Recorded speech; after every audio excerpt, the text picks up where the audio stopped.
C'est joyeux la noix, c'est dans le goût, on peut en faire plein de choses, donc, puis c'est notre produit à nous.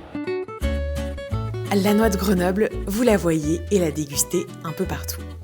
Sur les étals, dans les pâtisseries et autres boutiques, à casser ou mondés en cerneaux sur des tartes sucrées, salées, en pâte, en salade.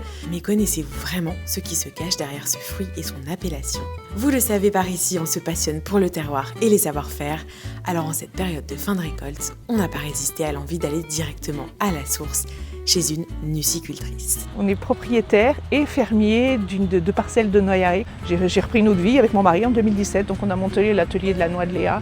Léa, c'est notre fille, donc d'où l'atelier de la noix de Léa.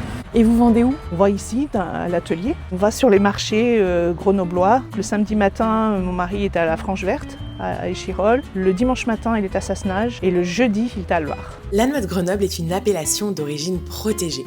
Pour être labellisée, il faut remplir un cahier des charges. Originairement, la noix de Grenoble, le terroir, c'est Vinay, Saint-Marcelin. Elle se prolonge sur la plaine de la Bièvre, là où on est, et elle continue sur la Drôme et la Savoie. C'est un territoire assez humide, froid, avec de la chaleur, parce qu'a besoin la noix pour être délicieuse.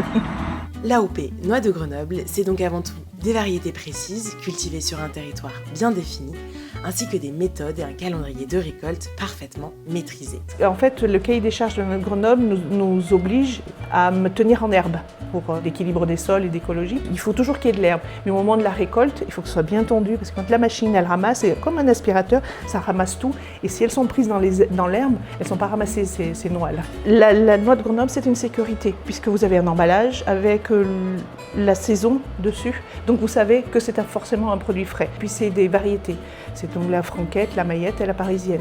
Il faut récolter à partir d'une certaine date, qu'il y ait une certaine maturité dans l'arbre, c'est le fameux brou qui soit bien détaché pour laisser libérer la noix. Donc le noyer, bon là c'est un petit, mais même les gros c'est pareil, ils sont légèrement secoués.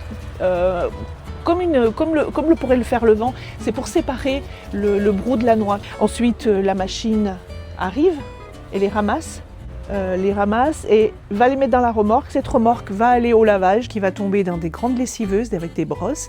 Ensuite, elle tombe sur un tapis. Il y a déjà un tri qui commence à être fait aussi pour enlever ce qu'il n'y a rien à faire là. Elles vont être séchées. Une fois qu'elles sont sèches, on les fait tomber dans des palox pour qu'elles soient calibrées.